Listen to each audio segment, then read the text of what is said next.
¿Qué tal amigos? ¿Cómo están? Bienvenidos a un nuevo encuentro en nuestro canal Fundos Forum, en este ciclo que dedicamos a las encrucijadas de nuestro tiempo para hablar sobre personas que nos pueden iluminar e ilustrar respecto de los grandes problemas y las grandes oportunidades de la sociedad contemporánea. Y hoy vamos a hacerlo con una persona con la que vamos a tener muchas oportunidades de hablar sobre el trabajo, pero también hablar sobre la universidad, hablar sobre uno de mis temas favoritos, que es Salamanca, la fortaleza y la vigencia de la marca Salamanca y la historia salmantina de la que todos deberíamos aprender. Y en suma, de un organismo, pienso que un tanto desconocido, de los que operan en nuestra comunidad, el Consejo Económico y Social, pero que tiene una virtualidad que todos deberíamos conocer quizás un poquito más para imbuirnos del espíritu del CES. Estoy con el presidente de este organismo, con Enrique Cabero. ¿Qué tal, Enrique? Muchas gracias. Muchísimas gracias a ti por invitarme a este ciclo y por estar aquí en Fundos, que es sin duda un lugar extraordinario. Enrique, siempre es bien recibido en Fundos y en Fundos siempre es recibido el talento. Y Enrique lo tiene. Voy a hacer una rápida fotografía de nuestro personaje salmantino, doctor en Derecho por la Universidad de Salamanca y profesor titular de Derecho del Trabajo y de la Seguridad Social. Como digo, es el presidente del Consejo Económico y Social de Castilla y León desde el año 2019, pero ha sido nada menos que vicerrector de la Universidad de Salamanca y ha sido también el coordinador general del Consorcio Salamanca 2002, que fue el que gestionó las actividades relacionadas con la capital cultural de aquel entonces. Es árbitro del Servicio de Relaciones Laborales del SERLA, que el arbitraje es un tema de los que también me gustaría hablar en esta oportunidad. Es autor de más de 100 publicaciones sobre el derecho del trabajo y sobre todo es un buen amigo. Enrique, 20 años ya de la capitalidad cultural de Salamanca, de la que usted fue el coordinador. ¿Cómo pasa el tiempo? Parece mentira, sí. La verdad que fue una gran ocasión. Tuve el honor de poder actuar como coordinador general. En aquel momento era vicerrector, pasé al Consorcio Salamanca 2002, del que la Universidad de Salamanca era también parte. Y fue una ocasión para una ciudad que quería ser un referente como ciudad de cultura, ya lo era como ciudad universitaria, como ciudad patrimonio de la humanidad, y creo que lo aprovechó bien la ciudad con nuevas infraestructuras culturales, también nuevas infraestructuras turísticas, de turismo cultural, hoteleras, hosteleras, del comercio, y con una programación cultural que se ha mantenido con nuevos instrumentos de gestión como la Fundación Salamanca Ciudad de Cultura y Saberes, que sin duda han hecho que esa gran actividad para nuestra ciudad, la ciudad de Salamanca, sea un referente. Yo me conformaría con que en este encuentro de hoy fuera capaz de imbuir un poco a nuestros espectadores dos espíritus. Uno de ellos, el espíritu que preside la fundación y el desarrollo del Consejo Económico y Social, espíritu de concordia y de sinergia, pero antes el espíritu de Salamanca. Salamanca no es solo un decorado, ni es solamente un hecho patrimonial. Salamanca es uno de los patrimonios más importantes que tenemos los castellanoleoneses, porque el depósito de talento y de sabiduría que ha tenido Salamanca desde el siglo XIV, XV y XVI, lo que allí tuvo lugar, pues no tiene parangón, ¿eh? Y de hecho es una de nuestras marcas más internacionales. ¿Somos conscientes de lo que significa Salamanca? ¿Le damos la importancia suficiente en Castilla y León, no ya a la ciudad o a la provincia de Salamanca, sino a la dimensión de lo salmantino como hecho cultural? No es fácil contestar esta pregunta, ¿no? Pero me parece que lo decía muy bien.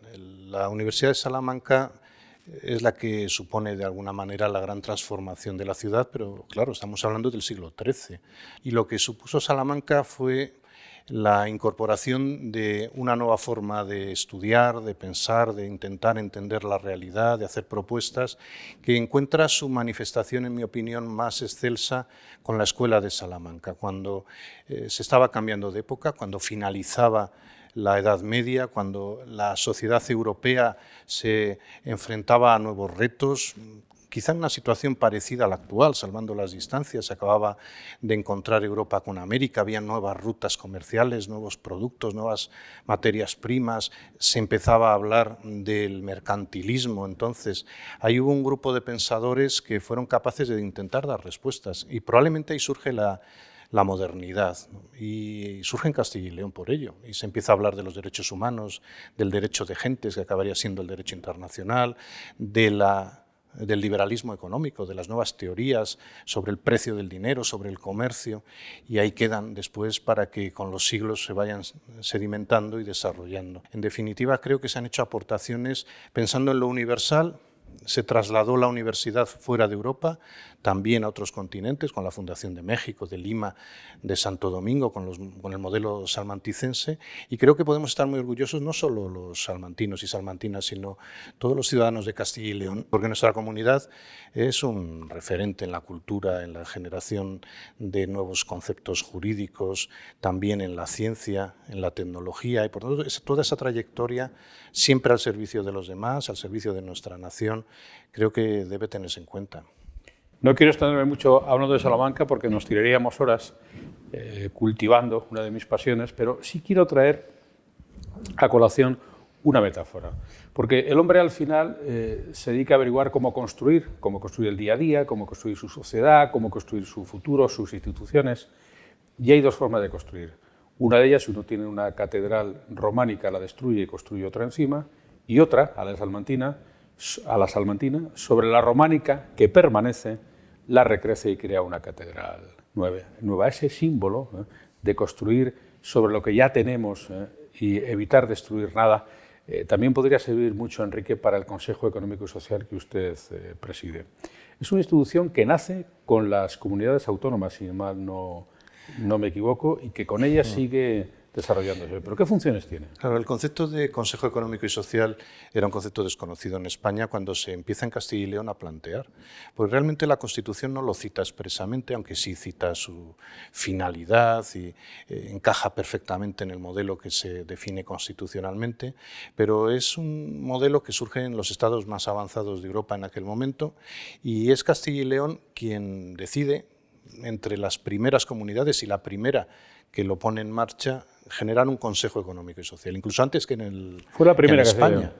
Sí, hubo una ley casi a la vez de otras comunidades, pero realmente quien lo constituye ya, y está funcionando ya en abril del 91, porque la ley es de noviembre del 90, es en Castilla y León, nace del diálogo social, es una propuesta que surge de los sindicatos, que después asume también naturalmente lo que es OICOE Castilla y León, y el gobierno de la Junta. Y se tramita el proyecto de ley, y es una institución consultiva, que asesora, por tanto, al Gobierno y al Parlamento y a otras instituciones, si así lo desean, y participativa. Une el conocimiento experto con el conocimiento que nace de la democracia participativa. Por ello, es una institución en la que están representadas todas las organizaciones con implantación en la comunidad autónoma. Tiene 3 grupos, el sindical, el empresarial, un grupo mixto donde están las organizaciones agrarias, de consumidores y usuarios, de la economía social, y hay expertos designados por la Junta y las Cortes.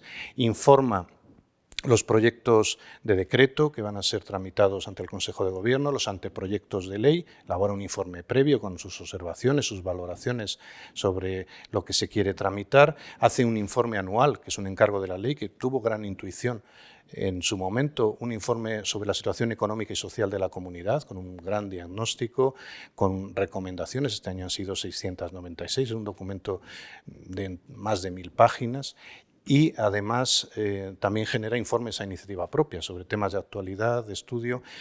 Por consiguiente, es un órgano, una institución basada en la participación, que funciona como institución consultiva del Gobierno y las Cortes. Y además en Castilla y León tenemos 2 singularidades.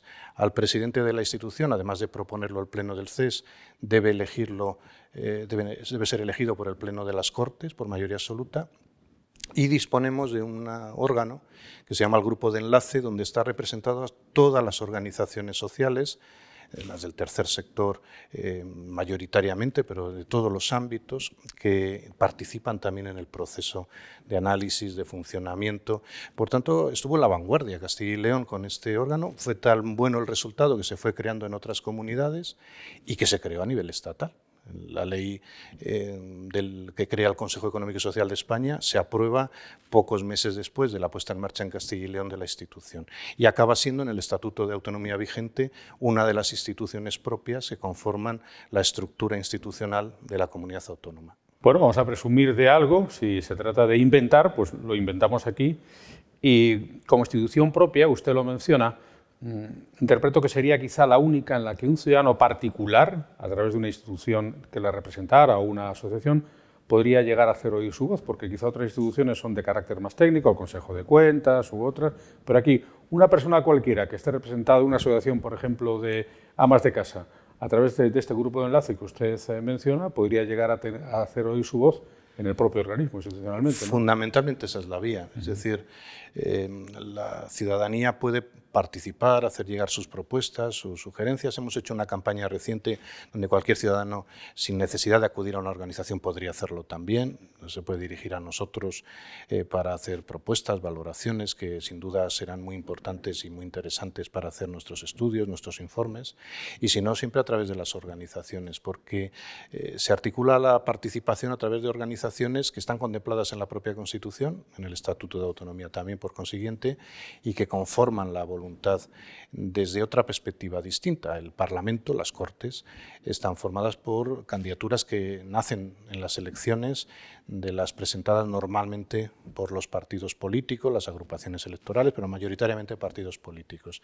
En el CES, que está justamente enfrente, las instalaciones, no enfrente porque nos llevamos mal, sino enfrente de la calle, porque colaboramos mucho con las Cortes, ahí no están los partidos políticos, sino otro tipo de organizaciones. Es el complemento que se había articulado, que nosotros en Castilla y León estudiamos respecto de la situación europea fundamentalmente y lo trasladamos aquí.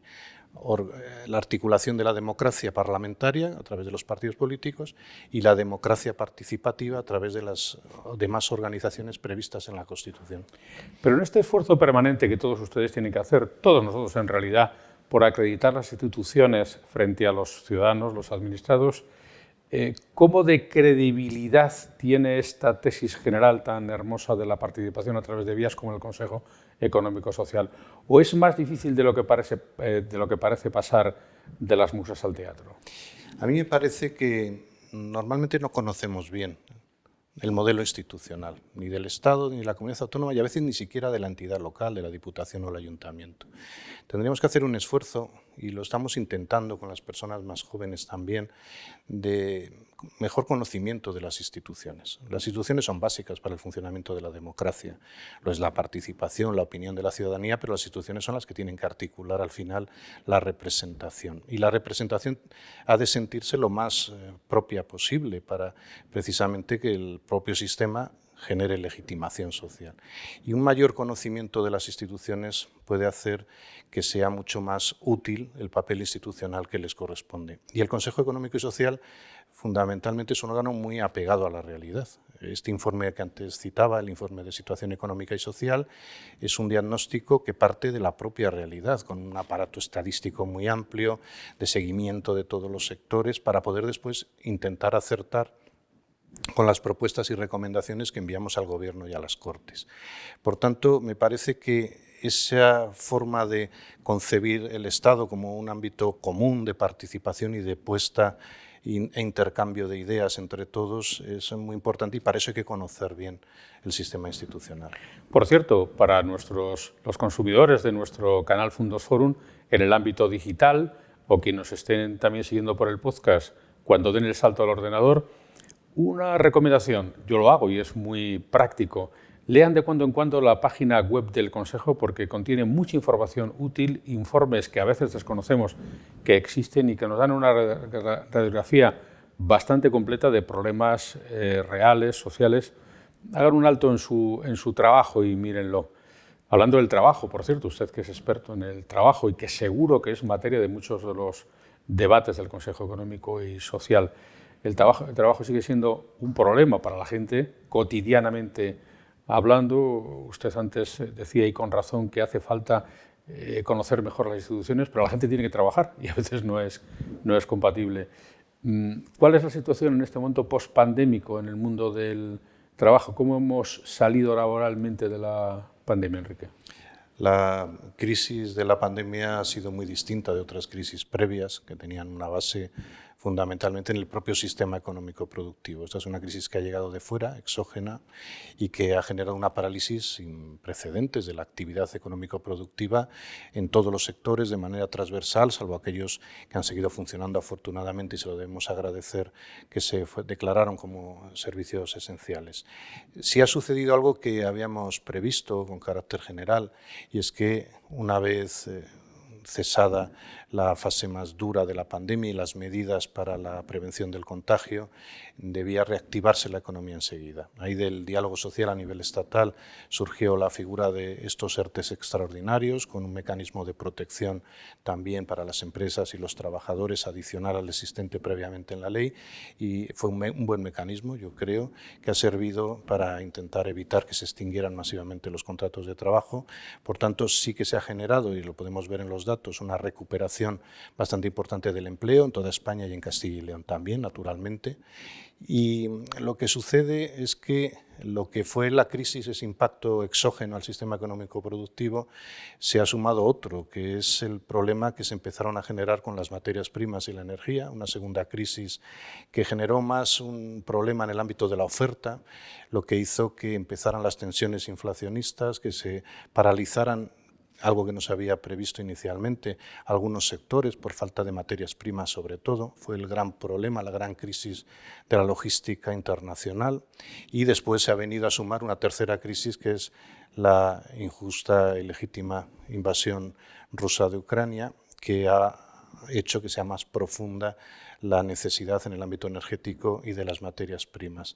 Eso ha generado que la inflación, ya no solo por el impacto inicial de la acumulación de rentas, sino por estos otros problemas de la oferta, haya crecido y se haya convertido ya probablemente en una crisis de demanda, que empiece a haber una inflación de segunda ronda, que es lo que más preocupa ahora, y que por tanto se haya ralentizado, y los últimos datos ya nos lo anuncian, la actividad económica y la recuperación del empleo. Algo que podríamos tener resuelto prácticamente ya, de recuperación plena, se ha complicado y entramos en una fase que se vuelve a complicar en ese sentido. Por tanto, la recuperación del empleo en Castilla y León ha sido buena, la esperada. Y estas cosas que le han pasado al trabajo durante la pandemia, usted que es experto en derecho del trabajo, ¿cree que al final acabaremos teniendo derecho todos, si es que no lo tenemos ya, a una forma distinta de trabajar, por ejemplo con el teletrabajo, con otro grado de flexibilidad, que sea posible reivindicar el trabajo por proyectos y no por la presencialidad o por los horarios tasados? ¿Cree que estas cosas van a generar derechos o van a ser transitorias? No, yo creo que el trabajo va a cambiar. Bueno, de hecho está cambiando, ya no es una perspectiva de futuro, sino una realidad presente. La tecnología se ha incorporado con normalidad en nuestras vidas, la forma de trabajar en muchos sectores es muy distinta, lo que se ha dado en llamar la transformación digital así lo pone de relieve, se está trabajando ya de otra manera, en algunos estados han empezado antes, como en Estados Unidos, pero en Europa ya está llegando plenamente todo este modelo. También la llamada economía sostenible y la economía circular van a generar nuevas formas de trabajo, nuevos sectores de actividad, porque sobre todo aquellos espacios continentales como es la Unión Europea, con problemas en materias primas o en energía, pues vamos a tener que buscar otra forma distinta de generar la actividad, sobre todo a través de la reutilización de materias que hemos importado de otra forma previamente como productos previos, y el trabajo se va a concebir de otra manera. Yo creo que ya ha cambiado la forma de entenderse el trabajo. El trabajo retribuido yo creo que va a seguir. En algún momento se dijo el trabajo retribuido desaparecerá, serán las máquinas las que trabajen. Yo no lo creo, se trabajará de otra manera, pero el trabajo retribuido va a seguir y tiene que seguir, porque es una forma de generar desarrollo de nuestras potencialidades, de nuestra formación, también de tener independencia económica, incluso de poder adoptar decisiones en nuestros ámbitos. Y a lo que va a llevar seguramente es a que el trabajo va también a pasar por el trabajo a distancia, lo estamos viendo ya, o el teletrabajo, precisamente por esos medios tecnológicos. El trabajo fuera del centro de trabajo es algo histórico, ya apareció en el 19, lo que sucede que ahora ha cambiado, ahora hay otros medios, el trabajo intelectual es el que más descentralizado se está convirtiendo. Y por otro lado, debemos pensar también en jornadas más racionales para hacer compatible el trabajo con la compaginación con la vida familiar, laboral, desde un régimen de corresponsabilidad, y debemos favorecer desde el trabajo retribuido, ya sea asalariado, funcionarial, por cuenta propia o autónomo, también el empresarial, debemos favorecer el reto demográfico a través de un trabajo pensado para las personas jóvenes. No es mantenible la situación de desempleo juvenil que tenemos en nuestro país, y dando posibilidades, por tanto, para generar nuevos proyectos vitales. Creo que es apasionante y que, lejos de asustarnos, lo que debemos ser conscientes es que estamos en un momento donde el trabajo nos ofrece nuevas posibilidades y donde el concepto de empresa y de trabajo retribuido está evolucionando. ¿Cómo ven ustedes el trabajo desde alguna perspectiva que le voy a trasladar, incluso desde el CES, por ejemplo, el trabajo como herramienta impositiva? ¿Ustedes piensan que el trabajo es demasiado un hecho imponible en España, que es muy caro contratar? Bueno, este es uno de los pocos temas, porque el CES se rige sobre todo por la regla del consenso, y es raro que no aprobemos un informe por unanimidad. Hay un esfuerzo generoso de los miembros del CES, de las organizaciones, por buscar puntos de acuerdo, y es lo habitual. El informe anual se aprueba por unanimidad y la práctica totalidad de los informes previos y a iniciativa propia también.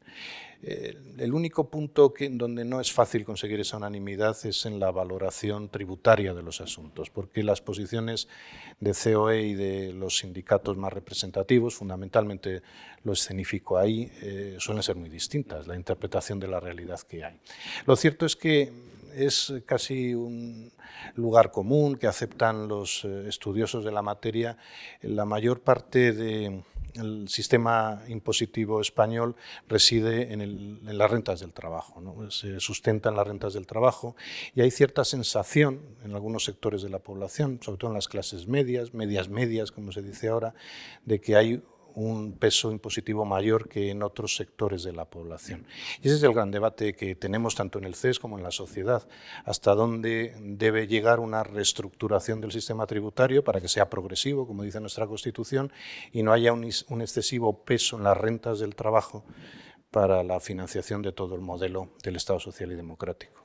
Puestos a repensar el mundo de nuestro presente, este es un debate que deberíamos dar más frecuentemente y que no se da. El precio que tiene el trabajo en relación con su carga impositiva, como tampoco hablamos lo suficiente, pienso yo, en sociedades como la nuestra, no así en las nórdicas u otras, del trabajo como rémora demográfica, como impedimento para el crecimiento demográfico. ¿Qué soluciones hay realmente, Enrique, para hacer compatible la vida laboral con la vida familiar y que no sean hechos antagónicos, sino sincronizables? Hemos empezado a trabajar, y de hecho pronto presentaremos un informe de iniciativa propia, analizando otro de los grandes cambios que se producen en el trabajo, pero no solo en el trabajo, sino también en la sociedad del bienestar en general, que es la longevidad. Estamos por primera vez en la historia de la humanidad, y esto no es exagerar, es que es la primera vez, en una sociedad longeva.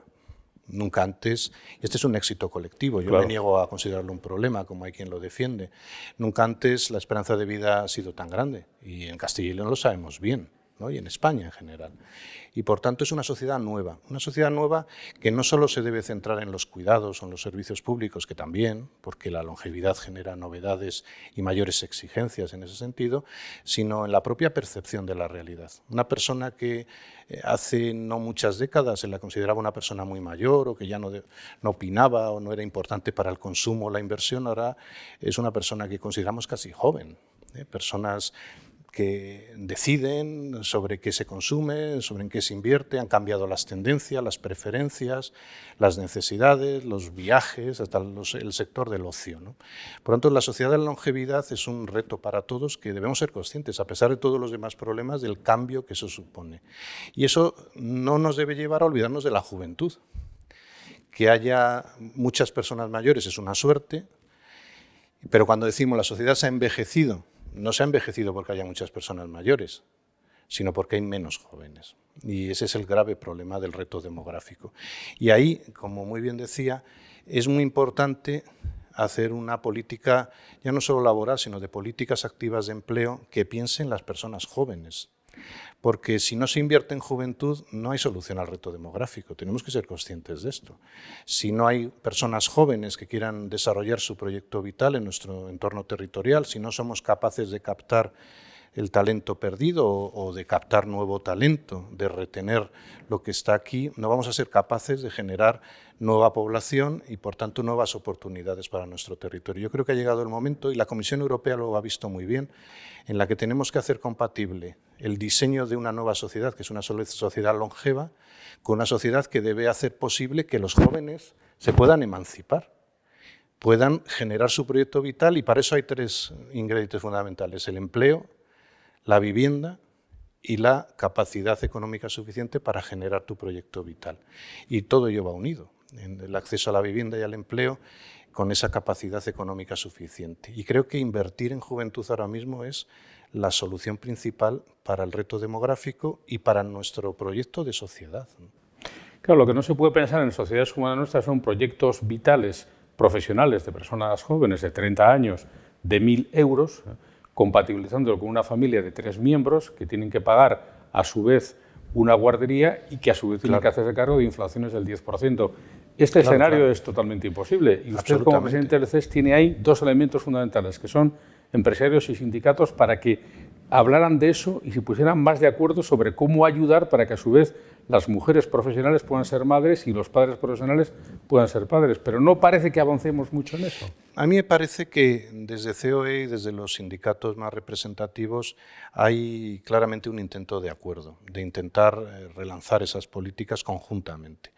COE y Antonio Garamendi como presidente a nivel estatal, o Santiago Aparicio en nuestra comunidad autónoma, está analizando estos temas con mucho cuidado y creo que con acierto. Y las organizaciones sindicales, UGT y comisiones obreras también. Yo creo que estamos en un buen momento para llegar a acuerdos, porque es necesario para la sociedad. Ya no son colectivos o intereses contrapuestos, sino intereses comunes que, junto con la Administración y a través del diálogo social, debe llevar a acuerdos. Porque es evidente que, lo decíamos antes, el mundo del trabajo está cambiando, pero también ha cambiado nuestra sociedad.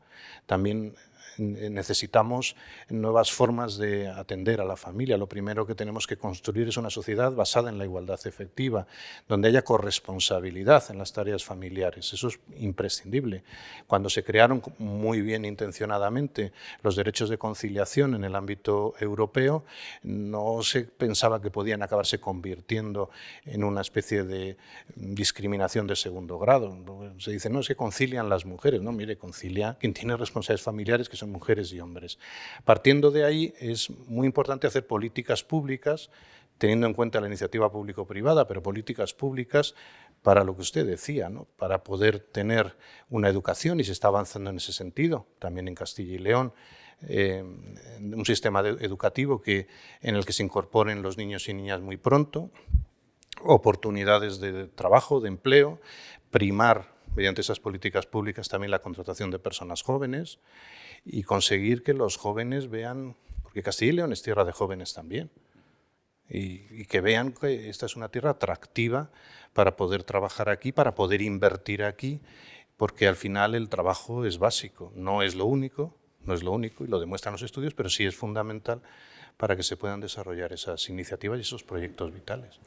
¿En qué medida, señor Cabero, son ustedes conscientes en el Consejo Económico y Social que las organizaciones representativas tendrían que tener representatividad de otro tipo de figuras laborales que quizá no se incardinan con facilidad en el modelo clásico del sindicato o de las organizaciones empresariales que tenemos en España?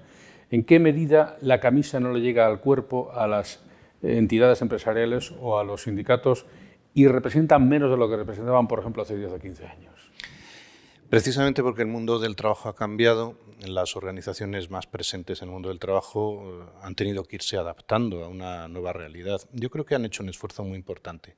Primero, de valorar el trabajo retribuido de otra manera, porque ha cambiado mucho. El trabajo retribuido ya no solo es el trabajo industrial a gran escala o el trabajo de las grandes corporaciones. Hay un trabajo que en un país como el nuestro y en una comunidad como Castilla y León está muy basado también en las microempresas, y por tanto es un mundo laboral diferente donde los distintos sectores, el agrario, el industrial, el de servicios, tienen necesidades distintas. Por otro lado, el mundo del trabajo autónomo ha cambiado muchísimo también.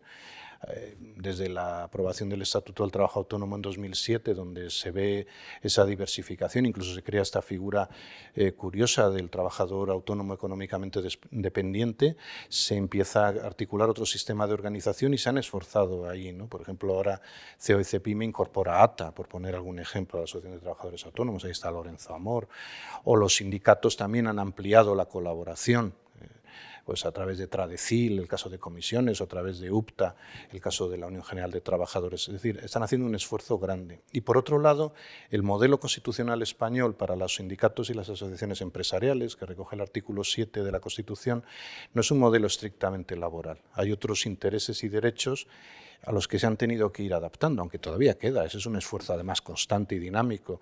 Intereses vinculados a los derechos sociales, a los derechos ambientales. Ahí hay mucho ámbito de trabajo y sobre todo creo, y en el CES estamos experimentándolo como una realidad muy positiva, que es muy importante que las organizaciones empresariales y sindicales trabajen conjuntamente también con otras organizaciones sociales, por ejemplo, con las organizaciones del tercer sector.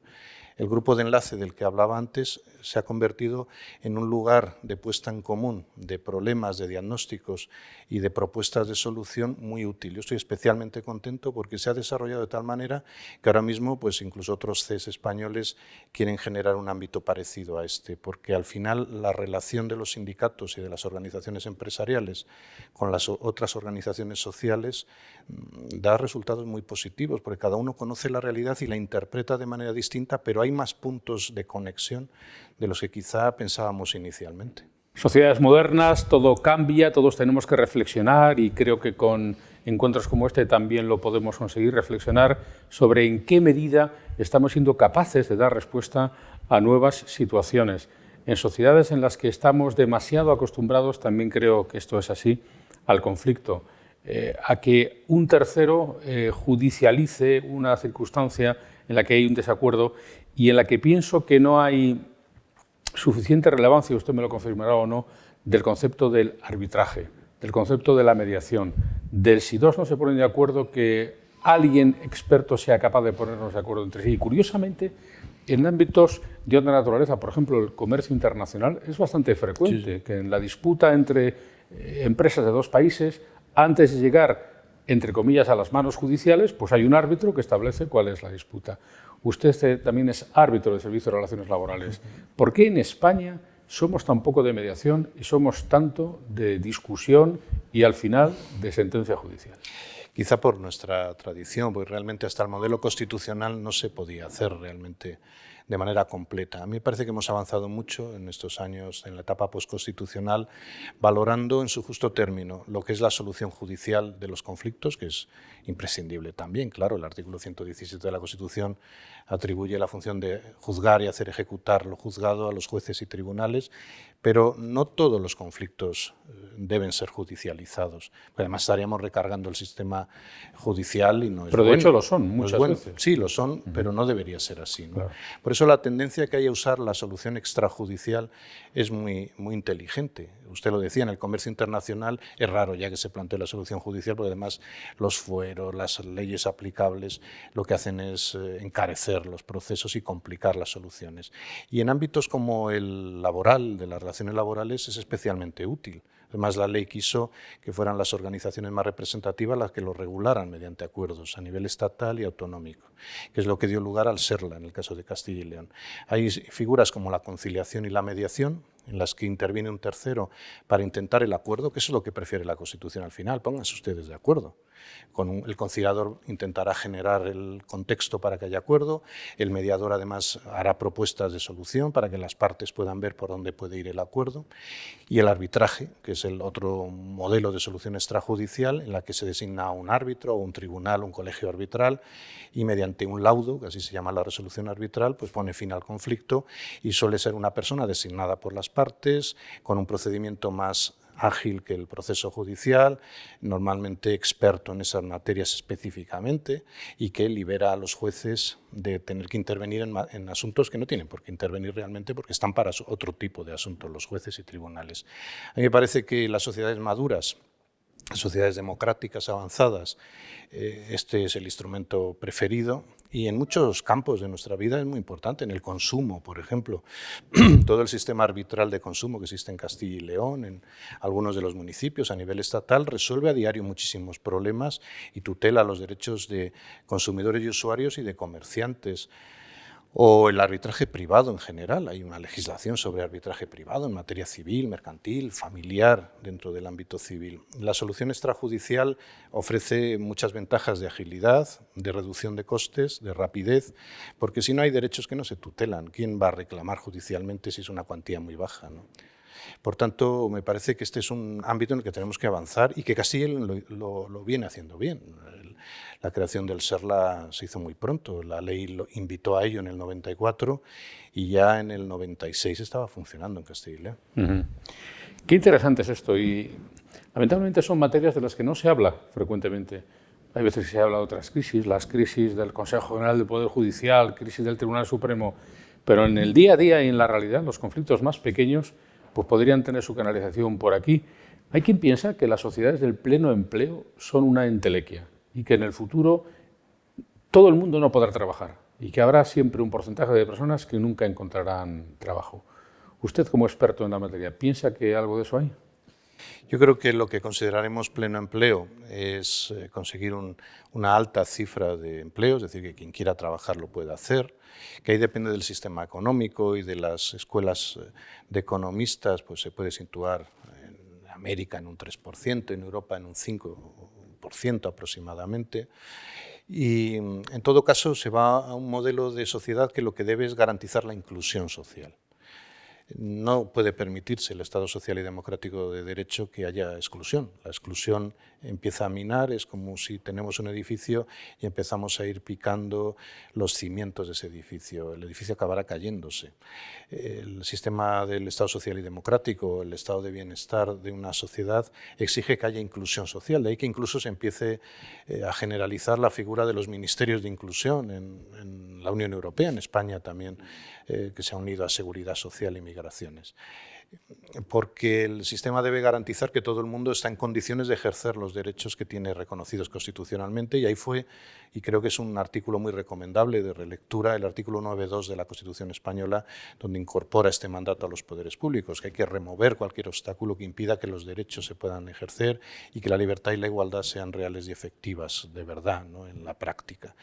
Y el trabajo, por tanto, es un elemento que seguirá siendo muy importante. Yo creo que el trabajo es insustituible, ya sea retribuido o asalariado por cuenta ajena, ya por cuenta propia o por actividad funcionarial. Es imprescindible porque además, aunque a veces en nuestra cultura pues, le calificó como una maldición bíblica, hoy con la evolución de la sociedad sabemos que no es tal maldición, que es una gran oportunidad para la persona. Pero a la vez sabemos que el modelo económico productivo debe funcionar sin que haya el 100% de ocupación. Bueno, hay personas que tienen derecho a tener pensiones por cuestión de edad o por otras características o porque no pueden trabajar, y hay personas que tienen derecho, todas en general, a tener un mínimo de renta garantizado por el Estado. Ahí Castilla y León también, en el Estatuto de Autonomía de Castilla y León fue pionero con la renta garantizada de ciudadanía. Ahora tenemos también el ingreso mínimo vital a nivel estatal, que trabajan en ese sentido. Tiene que haber un mínimo de renta y después pues, el trabajo debe adaptarse a las necesidades de la sociedad. Hablando de las necesidades de la sociedad y ya para ir concluyendo y volver al principio de la universidad, ¿en qué medida la dotación de la universidad hacia la propia sociedad responde a sus necesidades? ¿En qué medida la Universidad Española está respondiendo? Usted ha sido el vicerrector de la Universidad de Salamanca, que yo creo que es una de las cosas más importantes que se puede ser en la vida, después de rector de la universidad. Pero claro, a veces uno piensa, Enrique, que con la universidad pasa como con los equipos de fútbol, que todas las ciudades quieren tener la suya. Esto de llamar a la universidad con el nombre de la ciudad que la cobija hace que a veces sea un agravio no tener una universidad con el nombre de tu ciudad. Y esta materia, que siempre ha sido objeto de debate, quizá ahora menos, sigue persistiendo. Cantidad versus calidad. ¿Qué tiene que hacer la Universidad Española para cambiar en el reto del medio plazo, en el reto de la sociedad globalizada y de la mayor competitividad en todos los sectores, Enrique? Es también una magnífica pregunta, Ignacio. La sociedad necesita un buen sistema universitario. Yo creo que esto es imprescindible y a estas alturas en Castilla y León lo sabemos bien. Tenemos un magnífico sistema universitario que lo que tenemos que conseguir es que genere mayor transferencia de conocimiento. Se ha avanzado mucho, pero nos queda también mucho por hacer para que podamos sacar el máximo provecho también desde la perspectiva económico-productiva y del empleo y del desarrollo, en definitiva, de nuestro sistema universitario. No es necesario que haya una universidad en cada provincia, una universidad diferenciada. Hay que aprovechar las oportunidades que nos ha ofrecido la historia y el presente. En Castilla y León tenemos universidades muy consolidadas, algunas más antiguas, otras más recientes en el tiempo, pero muy consolidadas. Y creo que lo importante que tenemos en Castilla y León, además, es que en todas las provincias tenemos al menos un campus universitario. Y eso dinamiza también económicamente la zona, no solo ya el resultado, que es lo principal, con las personas tituladas o los investigadores, sino también la propia realidad de dinamización económica de la zona. Por tanto, yo no sería partidario de ir creando universidades sin límite, al contrario, a mí me parece que es bueno consolidar y que sigan creciendo las universidades que tenemos, que el sistema de planes de estudio sea capaz de ser más ágil en su transformación y en su adecuación a la realidad. No están al servicio del mercado de trabajo las universidades, ni deben estarlo, pero sí que los titulados van a después a ser profesionales o trabajadores o empresarios y por tanto tienen que estar con la formación necesaria para ese cambio y esa transformación permanente en la que nos hallamos inmersos. La universidad debe generar conocimiento. No solo es un lugar donde se aprende y se debe aprender bien, sino que debe ser un lugar donde se crea conocimiento para luego transferirlo, claro, no para guardarlo, para que sea útil para la sociedad. Y conseguir una universidad que sea capaz de formar bien y en muy distintos campos del saber y en muy distintas localizaciones geográficas y que además genere conocimiento útil y de calidad es muy difícil. Por eso a mí me parece que hay que hacer un esfuerzo de financiación del sistema universitario. Se viene haciendo, pero hay que seguir creciendo. Hay que garantizar el relevo generacional, crear equipos intergeneracionales en la docencia y en la investigación, y para eso hace falta también financiación y generar el atractivo, y hay que potenciar la investigación básica y aplicada junto con la ciencia y la tecnología en nuestro sistema. Me parece que en Castilla y León este es un rasgo diferencial que tenemos que aprovechar mucho más, porque la dimensión de nuestro sistema universitario para nuestra comunidad es grande y eso también es un atractivo de personas jóvenes formadas de cualquier lugar del mundo que desarrolla una etapa vital en nuestra comunidad autónoma y que después también, ¿por qué no?, va a utilizar ese conocimiento en el avance, en el desarrollo de sus naciones. Sería un cambio muy importante el de la universidad, aunque uno piensa que el cambio definitivo tendría que ser el cambio de conversación. Aquí muchas veces hablamos siempre de lo mismo, hablamos mucho de políticos, hablamos mucho de jubilados y pensionistas, hablamos poco de jóvenes, quizás hablemos poco de familias. Ustedes en las 3 palabras de su definición tienen 3 palabras maravillosas, que son consejo, es económico y es social. No siempre somos capaces de convertirnos en una entidad, en un consejo, no siempre le damos el suficiente papel a la economía y no siempre somos sociales. Solo con que esas 3 cosas fueran 3 etiquetas sería bastante, Enrique. Sí, yo lo utilizo mucho eso, por eso me gusta oírselo, ¿no? Pues no lo habíamos hablado antes. No lo habíamos hablado, pero creo que es muy importante hablar de lo que es un consejo, esa facultad de ser participativo y a la vez experto, que no es nada fácil y creo que se ha conseguido muy bien el Consejo Económico y Social de Castilla y León. Ha tenido magníficos presidentes que han hecho un trabajo espléndido, magníficos miembros, no es mérito del presidente actual y por eso lo puedo decir sin sonrojarme. Ha habido una gran trayectoria que se está utilizando en la actualidad. Y por otro lado, no hay que olvidar que hay 2 adjetivos de ese consejo, económico y social. Es verdad que lo económico y lo social está muy interrelacionado, porque no puede haber políticas sociales si no hay financiación suficiente. Pues no siempre, permítame, porque hay una economía financiera que no es muy social. Claro, ahí quería llegar, ¿no? Es decir, que está interrelacionado si se articula de esa manera, y nuestro Estatuto de Autonomía habla a veces de socioeconómico como una sola palabra, combinar las 2 cosas. Pero también es verdad que la economía no es todo. Es decir, la economía es una parte fundamental de nuestro sistema, pero es imprescindible la política en favor de la igualdad efectiva, en favor de la justicia social, que esa es la gran expresión que cuando acabaron la Primera Guerra Mundial decidieron consolidar plenamente a través de la creación de la Organización Internacional del Trabajo, en el Tratado de Versalles en 1919. No habrá paz permanente y duradera si no hay justicia social, nos decían nuestros antepasados con gran acierto. Luego llegó enseguida la Segunda Guerra Mundial y no les dio tiempo, y después de la Segunda Guerra Mundial lo recuperaron y empezaron a construir un mundo nuevo y más solidario. Que no se nos olvide ahora, sin justicia social, sin ese pacto de rentas y político que dio lugar a un contrato social nuevo, no habría democracia, no habría participación ni habría desarrollo. Que no se nos olvide, porque a pesar de todas las transformaciones sigue siendo imprescindible la democracia participativa y sigue siendo imprescindible el desarrollo en libertad y en igualdad. Pues ojalá todos reflexionáramos más todos los días sobre el trabajo, cómo conseguir mejores trabajos, más remunerados, más confortables, que más gente trabaje y sobre todo en condiciones de mayor competitividad, porque si uno de nuestros problemas más importantes en España, y no somos conscientes de ellos lo suficiente, y yo creo que es una estadística que no miramos lo bastante, es el problema de la productividad, que en eso no vamos bien. Es cierto que otros parámetros pueden ir mejor, por ejemplo el desempleo, pero la productividad no, que es un ratio distinto al del desempleo. Es cierto. Y tenemos que ser capaces de producir más y de producir mejor. Es un placer haber tenido aquí a Enrique Cavero en esta oportunidad en nuestro ciclo Encrucijadas en el canal Fundos Forum, hablando del trabajo, del derecho del trabajo y de las capacidades que todos los castellanoleoneses tenemos para reunirnos e intentar hablar en ámbitos como el Consejo Económico y Social. Enrique, suerte en ese cometido, que le vaya bien a los acuerdos y muchas gracias por acompañarnos. Muchas gracias, y lo que es no solo un placer, sino un honor ser entrevistado por un periodista como usted. Muchas gracias. Ser entrevistado por Ignacio Fernández Sobrino hay que ponerlo en el currículum. Muchas gracias. Gracias a usted.